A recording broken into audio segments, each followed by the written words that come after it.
Budget किस तरह का आता है और देश के सामने और खास करके बिहार के परिप्रेक्ष्य में बात करें तो बिहार को क्या कुछ मिलता है।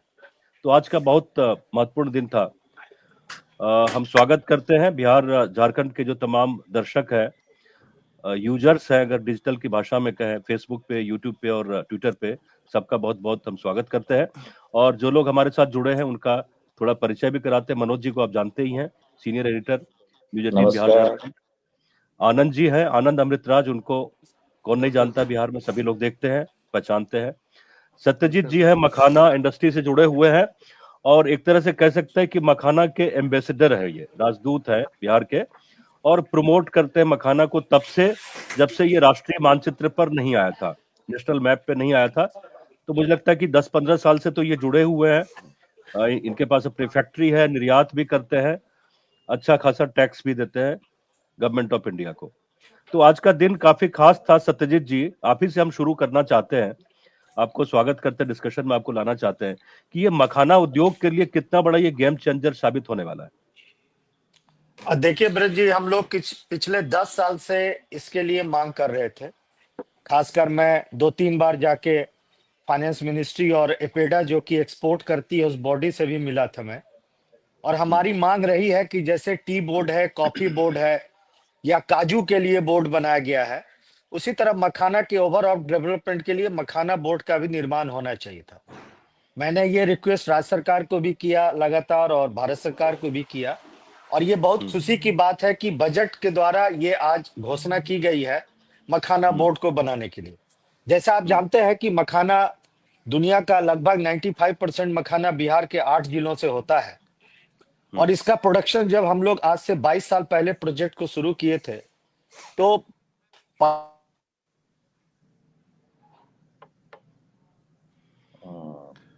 बातचीत को हम लोग आगे बढ़ा रहे थे मनोज जी, आगे आपसे हम बढ़ा जानना सकते चाहते हैं। हैं। ये बेसिकली वो ठीक कह रहे थे सत्यजीत। आप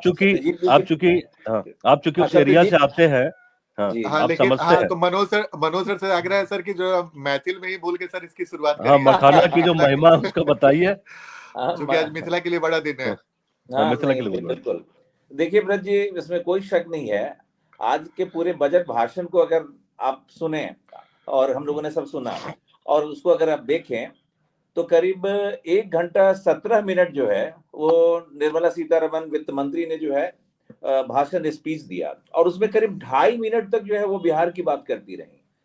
तो पूरा का जो बजट स्पीच था उसकी जो 3 सबसे बड़ी बातें थी वो थी बिहार, किसान और इनकम टैक्स में छूट। ये 3। अब किसान, तो किसान का सीधा संबंध आप देख लीजिए। बजट इनफैक्ट जो है, जब बजट भाषण उन्होंने शुरू किया था तो 12वें मिनट के आसपास में जो है वो बिहार पर वो आती हैं और हाँ, मखाना के बारे में बात करती हैं, और करीब 40 सेकंड तक जो है मखाना से जुड़ी हुई बातें करती हैं, जिसमें वो बोर्ड की स्थापना की बात की गई। अभी जो बता रहे थे सत्यजीत जी, वो सही कह रहे थे। आप ऐसे देखिए कि दुनिया की 95% मखाना जो है वो बिहार में होता है, और इस मखाना बोर्ड के बन जाने के बाद जो है 90% जो प्रॉफिट है वो एक अनुमान के मुताबिक वो सीधा जो है बिहार को मिलेगा। पहले बढ़ जाता था क्योंकि सब कुछ जो है वो मतलब एकीकृत नहीं था, इंटीग्रेटेड नहीं था।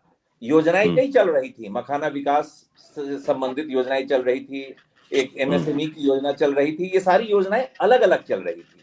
लेकिन अब क्या होगा कि बोर्ड बन जाने के बाद ये इंटीग्रेटेड हो जाएगी। जैसा कि अभी सत्यजीत जी पहले थोड़ी देर पहले बता रहे थे कि चाय बोर्ड है, टी बोर्ड है, कॉफी बोर्ड है, वैसे ही तो ये बेनिफिट जो है पूरा का पूरा बेनिफिट जो है अब जो है वो बिहार में रहने वाला है ना। जी। तो ये मखाना बोर्ड से मनोज जी, एक ये जो मखाना बोर्ड है इसका क्या फंक्शनिंग होगा, इसकी कार्य प्रणाली क्या होगी, ये थोड़ा हम सत्यजीत जी से जान लेते हैं। हाँ, फाइन, अच्छा रहेगा। आपको अगर मेरी आवाज आ रही हो सत्यजीत जी? जी, आपकी आवाज आ रही है। आपसे ये जानना चाह रहे हैं कि ये जो बोर्ड बनेगा, मखाना बोर्ड, 1 दशक से चर्चा थी, तो इसका फंक्शनिंग क्या होगा और हमारे जो उत्पादक है, जो किसान भाई है, जो निर्यातक है, उनको किस तरह का फायदा मिलेगा? देखिए, जो मखाना बोर्ड किसी भी तरह का जब सरकार बोर्ड नोटिफाई करती है, जैसे आज के दिन में टी बोर्ड है, कॉफी बोर्ड है, स्पाइसेस बोर्ड है, कैश्यू नट का बोर्ड है। तो इसके द्वारा क्या होता है कि पूरे सप्लाई चेन और वैल्यू चेन को इंटीग्रेट किया जाता है एक सिस्टम के अंतर्गत। और जहां जहां कमी है, सपोज कीजिए कि आप आज के दिन में ये देखते हैं कि प्रोडक्शन साइट हमारा बहुत वीक है। आज के दिन में मखाना का प्रोडक्शन हम लोग जब 22 साल पहले शुरू किए थे तो 1000 टन था, आज लगभग 25,000 टन के आसपास आया। अभी भी इसमें लगभग 5 लाख टन के जाने तक की संभावना है। तो इसका प्रोडक्शन साइट को इंक्रीज करने के लिए बोर्ड मदद करेगा कि कहाँ कहाँ प्रोडक्शन साइट को इम्प्रूव करने के लिए क्या क्या इंटरवेंशन की जरूरत है। दूसरा, प्रोसेसिंग के मैकेनाइजेशन में बोर्ड जो है सपोर्ट करती है। और तीसरा जो मार्केटिंग है, ना कि सिर्फ नेशनल बल्कि इंटरनेशनल मार्केट में इसकी पहचान कैसे बने, इसके लिए बोर्ड जो है काम करता है। तो बेसिकली बोर्ड का फंक्शन है कि जो कमोडिटी है उसके जितने भी इंटरवेंशन हो सकते हैं सप्लाई चेन और वैल्यू चेन में, उस पर इंटरवेंशन करके इस कमोडिटी को नेक्स्ट स्टेज पर ले जाए।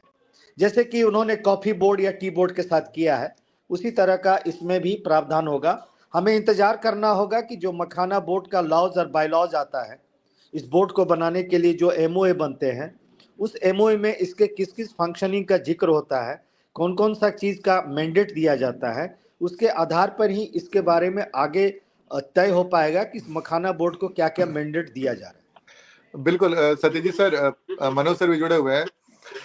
मनोज सर, एक सवाल ये भी है सत्यजीत जी से भी है। अभी अब कुछ दिन पहले हमने आपका एक बयान सुना था सत्यजीत जी, जिसमें आपने कहा था कि 25,000 टन के आसपास से मखाना का उत्पादन होता है जो 5 लाख तक पहुंच सकता है। सीधा सवाल है, इसमें बिहार जैसे स्टेट जो पिछड़ा स्टेट माना जाता है, आर्थिक दृष्टि से कितना बड़ा बदलाव हम आने वाले 4-5 सालों में देख सकते हैं? देखिए, ऐसा है आनंद जी कि पिछले जब हम लोग ने प्रोजेक्ट शुरू किया था 2003 में, तो इसका मार्केट वैल्यू मखाना का 50 करोड़ भी नहीं था। आज के दिन में निखिल कामत जैसे लोग जो फाइनेंशियल वर्ल्ड के बहुत बड़े लोग हैं, वो लिंक्डइन में पोस्ट करते हैं हमारे बारे में या प्रोजेक्ट के बारे में भी कि आज ये प्रोजेक्ट 6000 करोड़ का हो गया। देखिए, प्रोजेक्ट का जब साइज और वॉल्यूम बढ़ता है, आने वाले 5 से 7 सालों में ये प्रोजेक्ट 30,000 करोड़ तक जा सकता है।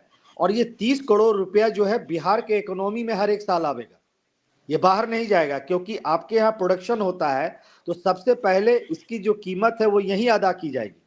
तो आप मान के चलिए कि 30,000 करोड़ का 20,000 करोड़ रुपया बाहर से, देश से और दुनिया से आपके इकोनॉमी में हर एक साल इंटर करेगा, जो आपके आज के बजट के लगभग 10% है। क्योंकि हम लोग एक्सपोर्ट में ये सबसे बड़ी कमोडिटी आगे 5 से 7 साल में हो जाएगी। पिछले 7 से 8 सालों में इसका एक्सपोर्ट लगभग 1000 से 1200 टन बढ़ा है। तो आपके फॉरेन करेंसी भी आएंगे, आपके डोमेस्टिक करेंसी भी आएंगे। और जो यहाँ एम्पावरमेंट हुआ है फार्मर का, जब हम लोग ने प्रोजेक्ट शुरू किया था तो 500 फार्मर भी खेती नहीं करते थे, आज लगभग 15,000 से ऊपर फार्मर खेती करते हैं। और अगर एरिया एक्सपेंशन बढ़ाया गया 5 लाख टन करने के लिए, तो आप मान के चलिए 1.5 से 2 लाख फार्मर को डायरेक्ट बेनिफिट होगा इस प्रोजेक्ट से, अगर मखाना बोर्ड सही रूप में जो इंटरवेंशन चाहिए वो कर पाए। देखिए, हमको पहले हम लोग ने बहुत प्रयास के साथ नेशनल रिसर्च सेंटर मखाना लाया था दरभंगा में। डॉक्टर जनार्दन जी उसके पहले अध्यक्ष हुए थे। हम लोग ने बड़ी मशक्कत की थी। मैंने उस समय, नीतीश जी एग्रीकल्चर मिनिस्टर थे, तो उनके सहयोग से ये काम हो पाया था उस समय। तो वो नेशनल रिसर्च सेंटर बना था, लेकिन जो रूप में उसको, इस सेंटर को बहुत तगड़े रूप में, अच्छे रूप में काम करना चाहिए, वो आउटपुट नहीं आया। बाद में भारत सरकार ने इनको स्टेट का दर्जा दे दिया, नेशनल हटा दिया। तो हमें लगता है कि मखाना बोर्ड अगर बिहार में अवस्थित हो, इसकी ऑफिस बिहार में हो, क्योंकि आज के दिन में, आज से 10 साल पहले मखाना सिर्फ बिहार में केंद्रित था। आज 5% टोटल प्रोडक्शन का, थोड़ा सा ईस्टर्न यूपी, थोड़ा सा आसाम, थोड़ा सा वेस्ट बंगाल के बॉर्डर, एवं की उड़ीसा में कुछ जगह है जहां पर होना शुरू हुआ है।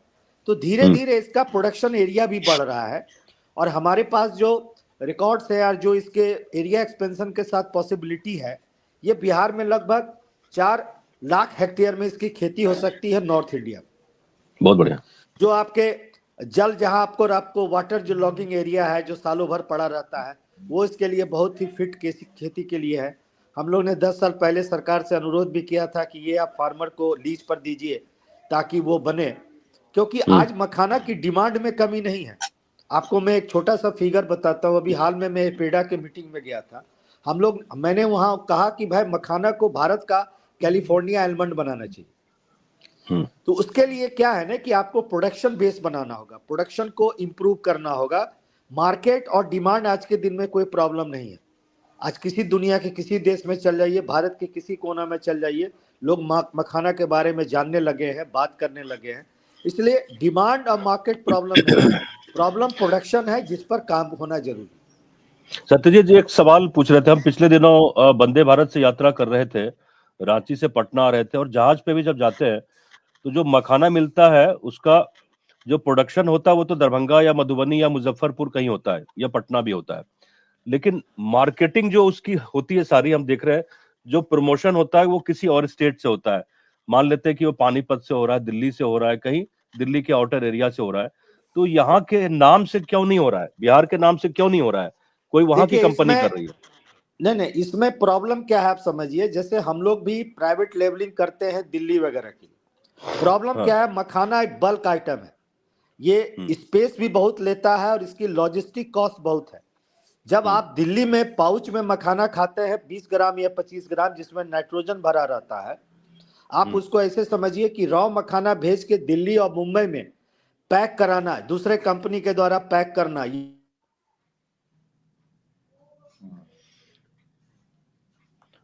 सिग्नल्स थोड़ा आ जा रहा है, लेकिन ये मेरा एक्सपीरियंस था मनोज जी कि ट्रेनों में जब हम चलते हैं तो मखाना हम खा रहे हैं बिहार का, लेकिन जो पूरी ब्रांडिंग हो रही है, ब्रांडिंग दूसरे स्टेट की हो रही है। मुझे दूसरे स्टेट से कोई प्रॉब्लम नहीं है, लेकिन यहाँ अगर ब्रांडिंग यहाँ की होती, दरभंगा की, तो यहाँ के किसानों को निश्चित तौर पे काफी फायदा मिलता। तो मुझे लगता है कि मखाना पे काफी चर्चा हुई है। सत्यजीत जी के सिग्नल में थोड़ा इशू हो रहा है, तो थोड़ा इसको हम मखाना के इतर भी बाकी विषयों पे भी चर्चा कर सकते हैं। बिल्कुल बिल्कुल सर। मनोज सर, ये बहुत इंटरेस्टिंग है, ग्रीनफील्ड एयरपोर्ट बनाने की जो घोषणा की गई कि 3 बिहार में बनेगा, सोनपुर में, राजगीर में और भागलपुर में। कितना बदल सकता है सर? एक समय था कि बिहार के बारे में कई तरह की बातें बोली जाती थी, ड्राई स्टेट है, लैंडलॉक स्टेट है, माफ कीजिएगा, लैंडलॉक स्टेट है, यहाँ से इंडस्ट्री की संभावना नहीं है। लेकिन 3 एयरपोर्ट का अगर निर्माण होता है, पूर्णिया अपने पहले ही लाइन में है, अगर ये सब बनता है तो सर बिहार को कैसे देखते हैं? ये एक बहुत बड़ा जो है फैसला है केंद्र सरकार का, वित्त मंत्री का। देखिए, एक 2 तरह के एयरपोर्ट होते हैं, एक होता है ब्राउनफील्ड एयरपोर्ट और एक है ग्रीनफील्ड एयरपोर्ट। ब्राउनफील्ड एयरपोर्ट उसको कहते हैं जहां पे पहले से काम हो रखा है और उसमें फर्दर जो है वो उसको एक्सपैंड करने की जरूरत होती है, उसका विस्तार होता है। ग्रीनफील्ड जो है पूरी तरह से एकदम बिल्कुल नया।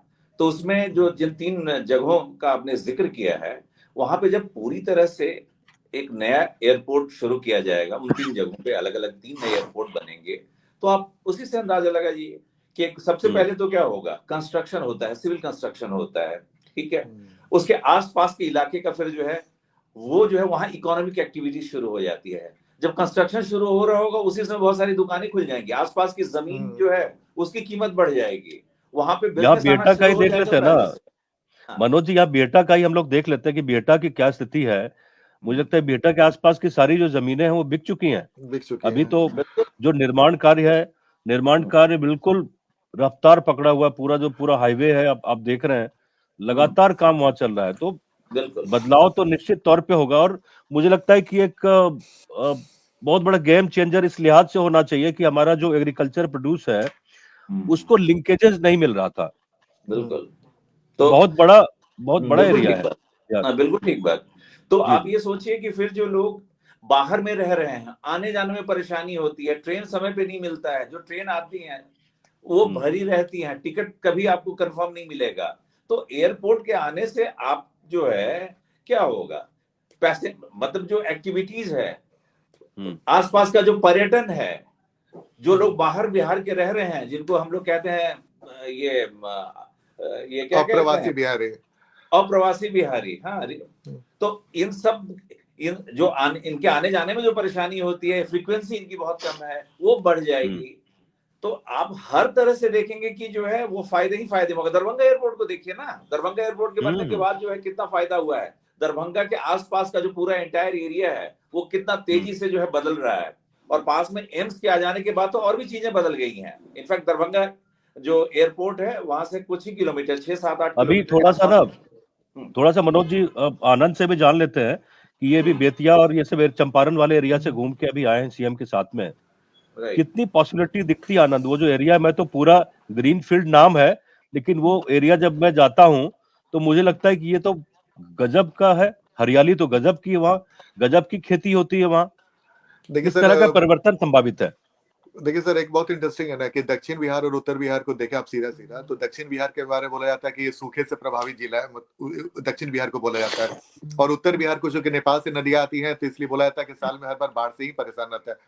लेकिन जो आज जल संसाधन विभाग के लिए भी एक बड़ी घोषणा जो की गई है बिल्कुल। मिथिला के इलाके के लिए, वो टर्निंग पॉइंट हो सकता है। क्योंकि अगर मिथिला के बड़े इलाके को अगर आप बाढ़ रही तो बना देंगे, तो आप तय मानिए सर कि जो एग्रो बेस्ड इंडस्ट्रीज की बात होती है, अभी तो सिर्फ मखाना की चर्चा हो रही है, लीची का, जो मक्का, वो कुछ ऐसा इलाका है पूरा उत्तर बिहार का इलाका सर, वो आने वाले साल में अगर सब कुछ ठीक तरीके से चला तो आप तय मानिए कि उत्तर बिहार आपको पूरे बिहार का न सिर्फ कायाकल्प करेगा, बल्कि बिहार बहुत तेजी से जो पूर्वी राज्य है उसमें अग्रणी भूमिका में आ जाएगा सर।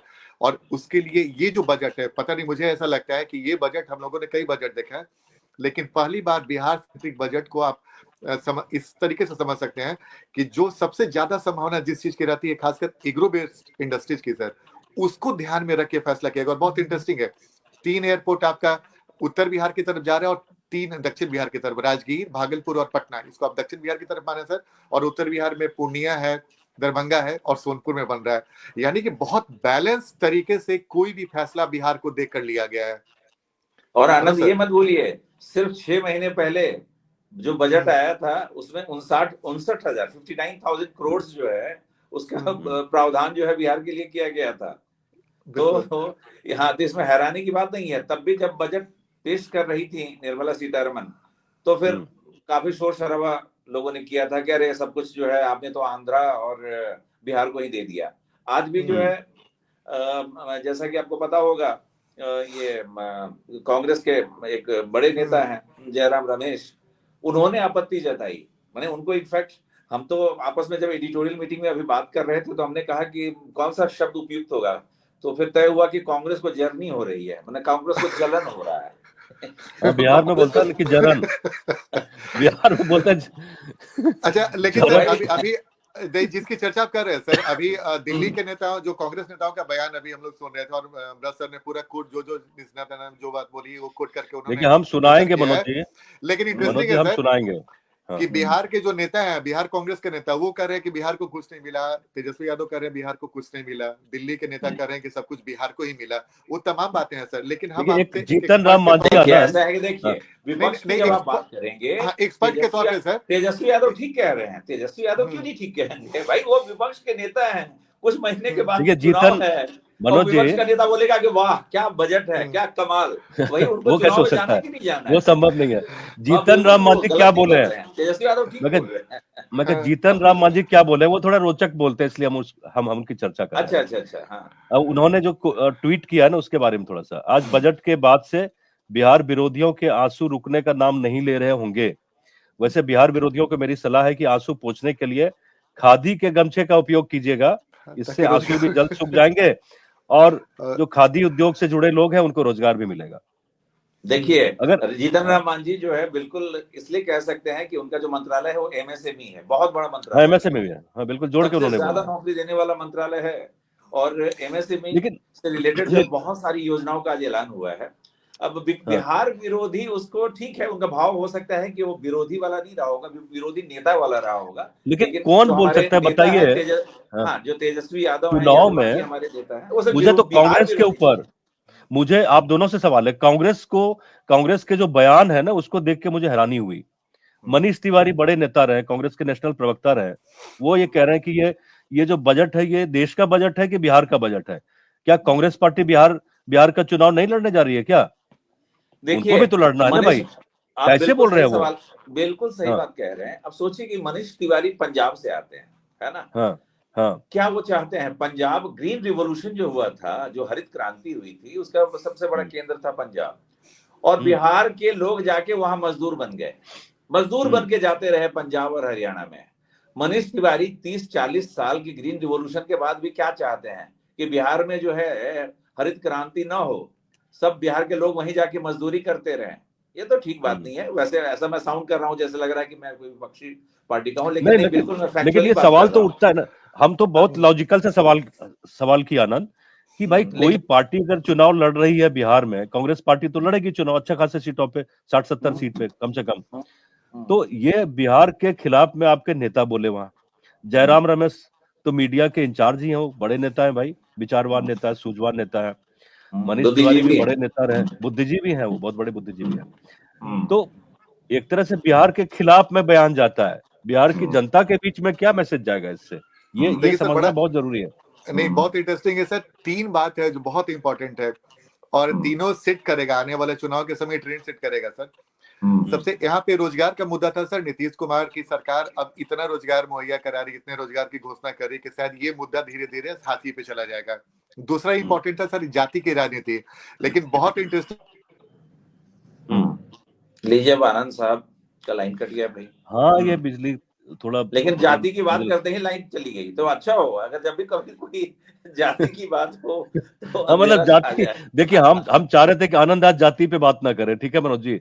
आज चूंकि बजट की चर्चा होनी चाहिए, आज विकास की चर्चा होनी चाहिए, बिहार को क्या मिले इसके लिए बहुत चर्चा होनी। तो मुझे लगता है कि ओवरऑल अगर बिहार के हिसाब से देखें, क्योंकि हमारा चैनल बिहार का चैनल है, तो हम चाहते हैं कि बिहार के लिए, बिहार को कितनी तवज्जो दी गई है, बिहार को क्या मिलने जा रहा है, तो हम उसकी चर्चा करें। आप 10 में से कितने मार्क्स आप देना चाहते हैं बिहार के पर्सपेक्टिव में?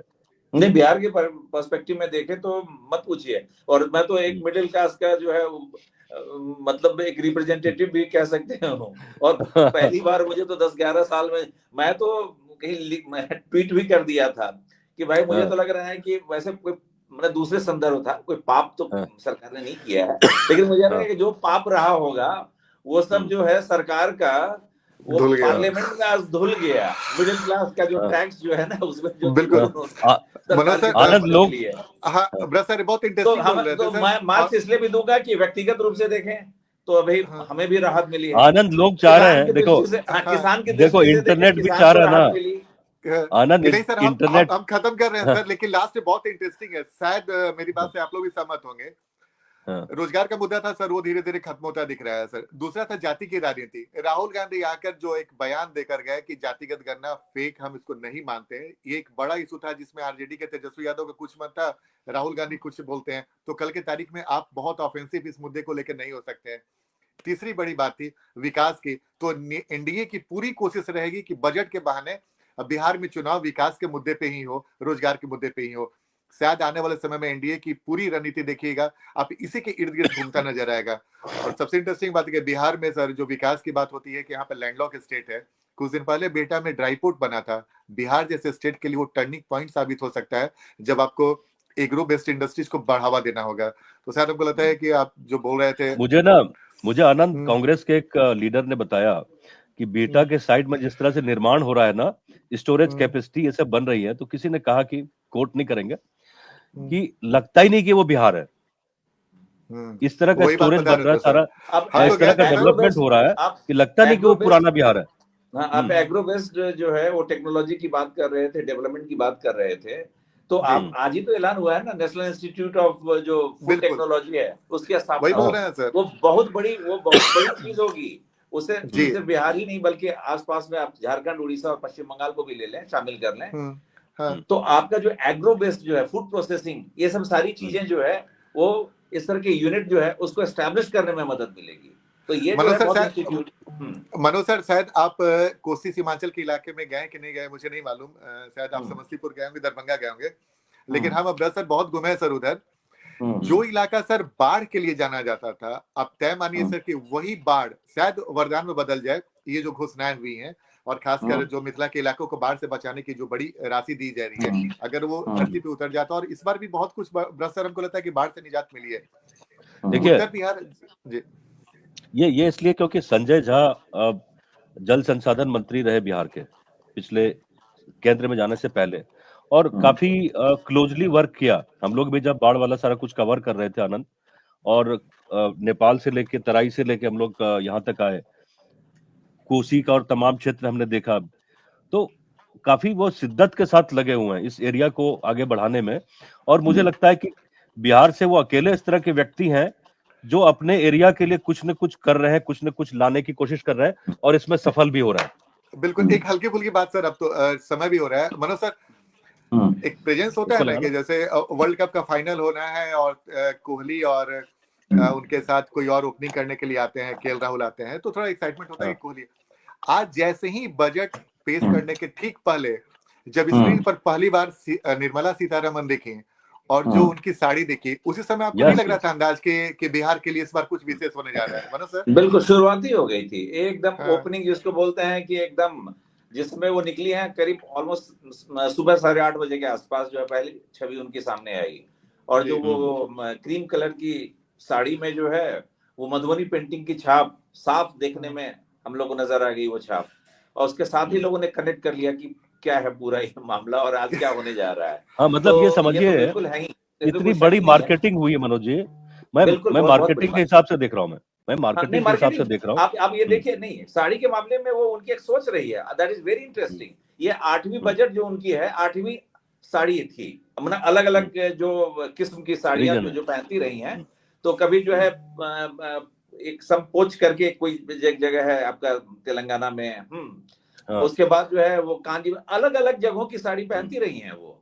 इससे ये निश्चित रूप से उसका एक वो ये कभी इसका अलग इंपॉर्टेंस हो गया है। हर साल अब लोग इंतजार करने लगे हैं कि भाई इस बार जो है वो कहाँ की साड़ी पहनती है। और निश्चित रूप से वहाँ जो है वहाँ का जो बिजनेस है उस पर अच्छा असर पड़ता है, उसमें कोई शक नहीं है। कोसी की बात आप कर रहे थे ना, वो ये बहुत बड़ी घोषणा है। और वो बहुत, ये सब तो सच कहिए तो बहुत पहले हो जाना चाहिए था, लेकिन बहरहाल आप क्या करेंगे। ये जो परियोजना है इसके 3 बड़े फायदे होंगे। एक तो इसके बिजली का उत्पादन होगा, दूसरा जो आपका है सिंचाई, और तीसरा जो है वो आपका बाढ़ पे नियंत्रण। तो आप जो कह रहे थे ना कि जो अभिशाप है वो एक तरह से वरदान साबित होगा। अपॉर्चुनिटी उसको, मतलब क्या है ना कि पानी इतना है उसको अपॉर्चुनिटी में हम लोग तब्दील नहीं कर पा रहे हैं। आजादी के बाद से ये 70-75 साल हो गया, तो ये एक बड़ी अपॉर्चुनिटी बन सकती है पूरे मिथिलांचल के लिए और कोसी एरिया के लिए और रेस्ट ऑफ बिहार के लिए, क्योंकि बिजली पैदा होगी तो सब जगह जाएगी वो, उसमें कोई संदेह नहीं है। तो ये पहली बार मुझे लगता है कि बजट में काफी मजबूत स्टेप लिया गया है। और निर्मला जी की बात कर रहे थे, डेफिनेटली एक बड़े लेवल पे, इंटरनेशनल लेवल पे जो मिथिला के प्रोडक्ट है, साड़ियों की क्वालिटी बहुत अच्छी होती है। पिछले दिनों मैं अपना निजी अनुभव बताऊं, मैं उड़ीसा जा रहा था, तो शादी में आप गिफ्ट देते हैं ना, तो मैं सोचा कि क्या गिफ्ट दूं मैं आखिर। हर तरह के, जब पटना के एक मॉल में गया तो बनारस की साड़ियां तमाम जगह की, साउथ की मिल रही थी। तो हमने कहा कि नहीं, हम साउथ का भी नहीं लेंगे, बनारस का भी नहीं लेंगे, हमको मिथिला की साड़ी चाहिए। और मिथिला की साड़ी जब आप दूसरे स्टेट में किसी को देते भी है ना, तो एक तरह से एक कल्चरल एक्सचेंज का हिस्सा है। बिल्कुल, चाहे वो कॉटन की साड़ी हो, मिथिला कॉटन का बना हुआ हो, या सिल्क का बना हो। सिल्क का थोड़ा महंगा होता है, लेकिन एक आप जानते हैं ना कि यहाँ की जो कलाकारी है वो क्या गजब किस्म की है, लोग काम कर रहे हैं। तो मुझे लगता है कि निर्मला जी ने बहुत बढ़िया काम किया है। और हम लोग सर जो चर्चा कर रहे हैं सर, हम लोग जो चर्चा कर रहे हैं उसमें एक चीज को मिस कर रहे थे जो इम्पोर्टेंट है। आईआईटी के विस्तारीकरण के लिए भी घोषणा की गई है। बिल्कुल, वो साधारण घोषणा नहीं है। उसका फायदा क्या होगा, आईआईटी की जो अभी करीब 2800 या 2900 सीटें हैं, वो सीटें बढ़ के 5000 हो जाएंगी। आप ऐसे समझिए, विस्तारीकरण होगा तो सीटें बढ़ेंगी। कैंपस में जो है हॉस्टल जो है उनकी संख्या बढ़ जाएगी। तो ये सब भी तो कंस्ट्रक्शन होगा, बढ़ाना ही पड़ेगा ना मनोज जी। उसमें मजदूर तो काम करेंगे, उसमें जो है पैसे जो खर्च होंगे तो आसपास में और भी एक्टिविटीज तो बढ़ेगी। तो ये सारे फायदे हैं। एक और है सर बहुत इंपॉर्टेंट, इस पे भी चर्चा कर ले, चूंकि भी बिहार के लिए रामायण सर्किट और बौद्ध सर्किट के लिए भी इस पे घोषणा की गई है। वो भी बहुत इंपॉर्टेंट है सर इस बार के लिए, खासकर बिहार जैसे स्टेट के लिए। जब रामायण सर्किट की बात कर रहे हैं तो हमें किशोर कुणाल जी की याद आ रही है। वो बहुत अच्छा काम कर रहे थे, जो बहुत जबरदस्त वो कंट्रीब्यूट किए हैं यहाँ के हिसाब से। महावीर मंदिर देखिए, और जो पूरा जो एक सोशल सेक्टर है उसमें बड़ा अच्छा काम किया, और बहुत बड़ा रामायण मंदिर वो बनवा भी रहे थे। अभी तो बिल्कुल शुरुआती दौर में है। तो मुझे लगता है कि बिहार के लोगों को क्या, मुझे लगता है पूरी दुनिया के लोगों को इंतजार होगा कि वो किस तरह से शेप अप करता है फ्यूचर में। एक आखिरी सर, दोनों से जवाब है सर। मनोज सर, इस बजट को पॉलिटिकल बजट माने? देखिए इसमें जो है, देखिए गुड माने it's a good political budget, माने पॉलिटिकल इकोनॉमी की बात होती है तो इट्स ए, इसमें देयर इज नथिंग रॉन्ग। अच्छा अगर बना गुड बना अच्छा पॉलिटिक्स जो है अच्छा इकोनॉमी में अगर कन्वर्ट होता है, ट्रांसलेट होता है, नथिंग रॉन्ग, मुझे अच्छा लगता है। और मैं एक वर्ड अगर इस्तेमाल करूं बिहार के लिए अभी, तो मुझे ये मजा आ रहा है कि बिहार जो है अभी वो सेंट्रल स्टेज, हाँ जो बोलते हैं ना, बहुत दिनों बस के बाद मुझे बजट इस बात का में। मजा आता है। अच्छा ब्रज सर ये सवाल है सर कि फिलहाल इस बजट के सहारे एनडीए थोड़ा भी एज लेता दिख रहा है? मुझे लगता है कि बिहार में एक एज मिला है। बिहार में निश्चित तौर पे एनडीए को इसमें कोई शक की बात नहीं है, क्योंकि जो ऑनगोइंग प्रोजेक्ट है ना उसको लगातार एक तरह से इन्फ्यूज अगर उसमें फंड आप करते हैं तो बिहार में नए उद्योग आएंगे, नई इंडस्ट्री लगेगी, जिसकी मुझे लगता है कि दशकों से लोगों को इंतजार था।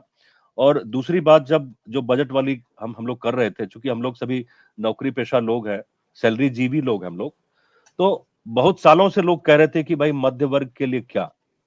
तो एक संयोग देखो भाई कि हमने बजट पेश होने के पहले लिखा था कि मध्य वर्ग के लिए कुछ मिल जाए तो अच्छा रहेगा। मैंने फेसबुक पे लिखा हुआ है कि नौकरी पेशा लोगों के लिए इनकम टैक्स में कोई रिबेट मिल जाए। तो हमने नहीं सोचा था कि 12 लाख मिलेगा, 12 लाख तक का होगा। 7.5 था तो बढ़ के वो 8 लाख, 9 लाख, 10 लाख हो जाता। लेकिन ये जितने लोगों से हमारी बातें हुई, सब लोग कह रहे कि नहीं, ये तो बियॉन्ड एक्सपेक्टेशन था, किसी को उम्मीद नहीं थी कि इतनी बड़ी राहत मिलने वाली है। लेकिन तो ये एक्सपेक्टेशन बजट जो है करीब करीब जो है 24 घंटे पहले कह सकते हैं कि एक्सपेक्टेशन हो जाना चाहिए था। आपको याद है प्रधानमंत्री मोदी ने कल क्या कहा था? लक्ष्मी जी की कृपा हो कि जो मिडिल क्लास का कुछ भला हो, उन्होंने इशारा कर दिया था। बहुत इंटरेस्टिंग है सर कि इसी महीने 25 के आसपास प्रधानमंत्री बिहार आ रहे हैं। अब लोगों की निगाहें और भी टिके रहेगी कि भाई अब बिहार दिल्ली चुनाव के बाद बिहार फोकस पे आने वाला है सर। देखिए बड़ा अच्छा रहेगा। मुझे लगता है कि ये चुनाव के लिए जो स्टेज है ना वो पूरी तरह से सेट हो चुका है। कम से कम एनडीए के लिए तो यह दिख रहा है, यात्रा चल रही है, प्रगति यात्रा भी लगभग संपन्न होने को, इसके बाद आपका एनडीए की यात्रा भी 14-15 तारीख से शुरू हो जाएगी। तो उसके बाद से जो एक सही जो एक मोशन बनना चाहिए ना, मतलब एक पोल के मोड में जो आना चाहिए, मुझे लगता है पूरी तरह से एनडीए आ जाएगा। साथ में दूसरी तरफ आप देख रहे हैं कि तेजस्वी भी लगातार यात्रा कर रहे हैं, अन्य पार्टियां भी कर रहे हैं, विपक्ष भी तैयार है ना, विपक्ष भी तैयार है। तो उसके लिए बिहार पूरी तरह से तैयार है। लेकिन जो आ रहा है, जो आवक हो रही है बिहार की तरफ बजट के जरिए, उसका हम सब लोगों को स्वागत करना चाहिए, चाहे वो किसी भी पार्टी के हों, जो भी बिहार के लोगों को स्वागत करना कुछ ज्यादा नहीं बोलना चाहूंगा, बस एक आप ही के लिए मैं सिर्फ इतना बोलना चाहूंगा कि शानदार बजट जो है ना उसकी खुशियां लोग रांची या झारखंड में मना रहे होंगे कुछ दूसरे तरीके से। सर ऐसे नहीं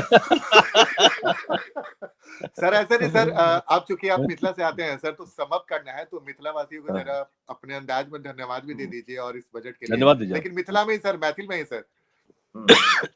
नहीं बजट से मन एकदम हमर प्रसन्न भ गेल। एकटा कार्यक्रमो छले दिल्ली में, मिथिला मचान नाम के कार्यक्रम छले, ओहिमे बहुत विद्वान सब अबैत छला और हम ओहिमे जा नहीं सकलहुं ई बजट के वजह से।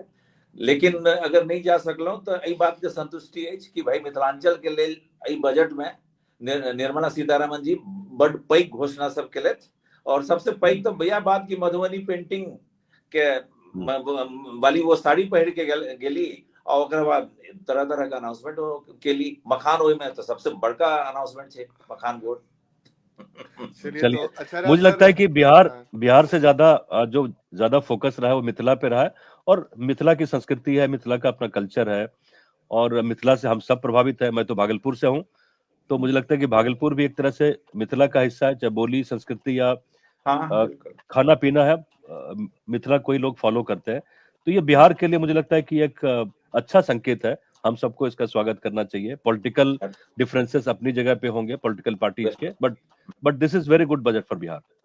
चलिए, बहुत बहुत शुक्रिया, बहुत बहुत धन्यवाद। जो लोग भी हमसे जुड़ते रहिए और अपना प्यार जो है वो देते रहिए विजय टीम बिहार झारखंड को। नमस्कार सबको। नमस्कार।